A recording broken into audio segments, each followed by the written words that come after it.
It's a pleasure to see you and talk about this fascinating story. First of all, did you take him as a character then? Was it more important for you that he was a character and not the real life person that you saw on set?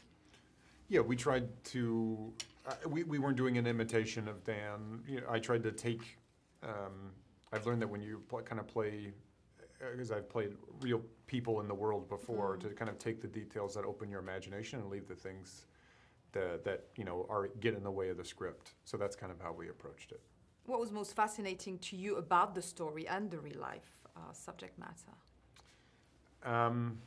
What I admire about the real life guy is, and what I relate to, is having to suppress your emotion about it. That his job was to doggedly and almost in isolation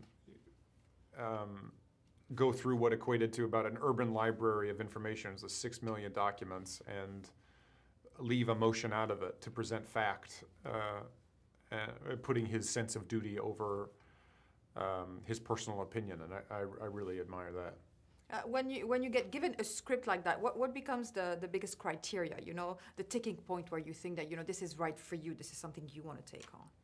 Well, the director has a huge part of it. You know, sometimes parts I don't even really think that I am right for because I don't understand something about the character. But you put trust in the director that they have an idea that maybe you're not seeing. Not always. In this instance, I understood what Scott was going with right away, and I really wanted to work with him. And you know, the facts are the facts, and you can't really play those. So I love this idea of obsession and someone who's morally conflicted within himself, but also feels maybe that he has to re-identify what our morals are as a country. How is it that this institution that he's trusted for such a long time would allow an organized thing like this to take place? All those things are more fun to play. The importance of it, or the facts, is they're not actions you can play in scenes, so you don't really think about them.